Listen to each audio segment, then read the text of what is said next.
വീഡിയോയിലേക്ക് എല്ലാവർക്കും സ്വാഗതം. നമ്മളിന്നുള്ളത് ബീജാപ്പൂരിലാണ്.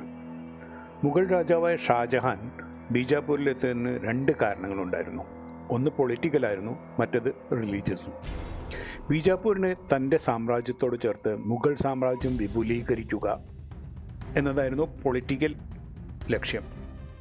ഷിയ വിശ്വാസികളായ ബീജാപ്പൂർ സുൽത്താനേറ്റിനെ ഇല്ലാതാക്കുക എന്നതായിരുന്നു മതപരമായ ലക്ഷ്യം. അത് പിന്നീട് ഔറംഗസേബ് സാധിച്ചെടുത്തുവെങ്കിലും ഈ യാത്രയിൽ ഷാജഹാന്റെ മനസ്സ് കവർന്നത് ബീജാപ്പൂരിലെ ഒരു മനോഹര നിർമ്മിതിയാണ്. അതാണ് ഇത്, ഇബ്രാഹിം റൗസ. ഇതിൻ്റെ മാതൃകയിലാണ് പിന്നീട് ഷാജഹാൻ താജ്മഹൽ നിർമ്മിക്കുന്നത്. കിഴക്കിൻ്റെ താജ്മഹൽ എന്നൊരു പേര് കൂടിയുണ്ട് ഇബ്രാഹിം റൗസയ്ക്ക്. നോർത്തേൺ കർണാടകയിൽ ഇന്ന് വിജയപുര എന്നറിയപ്പെടുന്ന പഴയ ബീജാപ്പൂരിൽ പടിഞ്ഞാറൻ കവാടമായ മക്ക ദർവാസയിൽ സ്ഥിതി ചെയ്യുന്ന ഒരു ശവകുടീരം, ഒരു പള്ളി, വിശാലമായ ഉദ്യാനങ്ങൾ എന്നിവ ഉൾപ്പെടുന്ന ഒരു ശവസംസ്കാര സമുച്ചയമാണ് ഇബ്രാഹിം റൗസ. ഇബ്രാഹിമിൻ്റെ ശവകുടീരം എന്നാണ് പേരിൻ്റെ അർത്ഥം.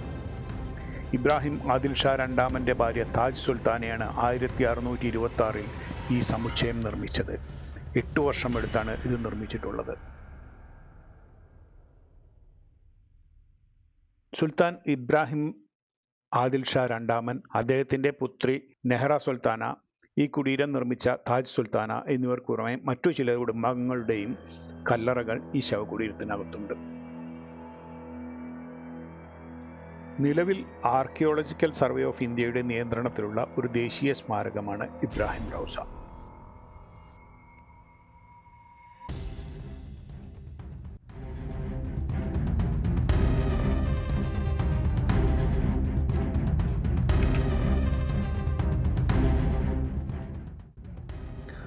അലി ബുർസ്, ഉപ്പലി ബുർസ്, ഹൈദരലി ബുർസ് എന്നിങ്ങനെ പല പേരുകളുള്ള ഈ 80 അടി ഉയരമുള്ള ടവർ 1584 ഹൈദർ ഖാൻ നിർമ്മിച്ചതാണ്. ചുറ്റിലുമുള്ള ഈ സ്പെറിക്കൽ ഗോണി കയറിയാണ് മുകളിലേക്ക് പോകേണ്ടത്. ഉച്ച സമയത്ത് നല്ല ചൂടാണ്, സ്റ്റെപ്പ് കയറാൻ പറ്റിയ സമയം.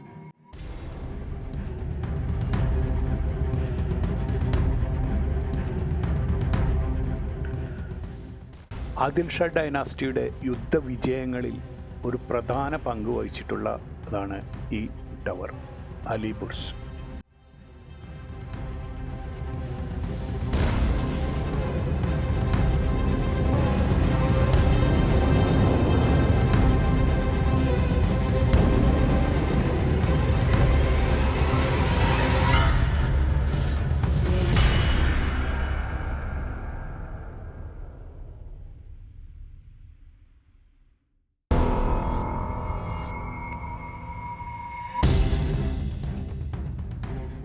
പടികൾ കയറി ക്ഷീണിച്ച് ഒന്നുകൂടി ഇരുന്നു. 100 കണക്കിന് പടികളുണ്ട്. നല്ല അധ്വാനം തന്നെ. അങ്ങനെ പടികളെല്ലാം കയറി മുകളിലെത്തി. ഇതിപ്പോൾ ഒരു കുട്ടികളുടെ, സ്കൂൾ കോളേജ് കുട്ടികളുടെ ഒരു പ്രണയ സങ്കേതമാണെന്ന് തോന്നുന്നു. ഇപ്പോൾ ഇവിടെ നോക്കിയാൽ ബീജാപ്പൂർ നഗരം മുഴുവൻ കാണാം.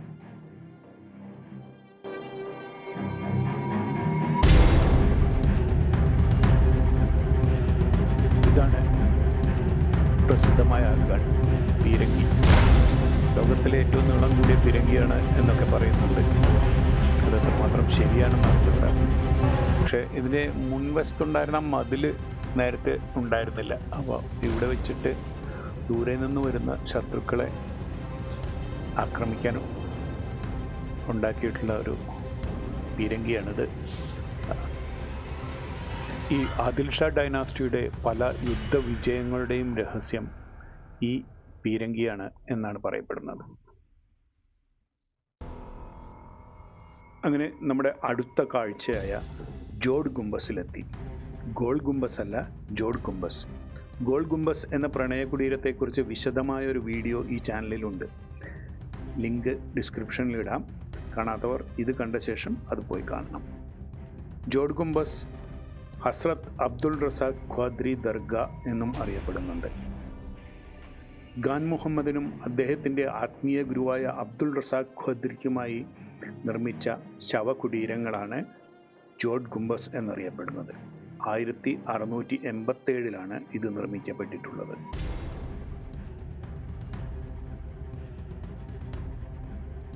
ഖാൻ മുഹമ്മദ് ബീജാപ്പൂരിൽ ചതിയൻ, വഞ്ചകൻ എന്നൊക്കെയാണ് അറിയപ്പെട്ടിരുന്നത്.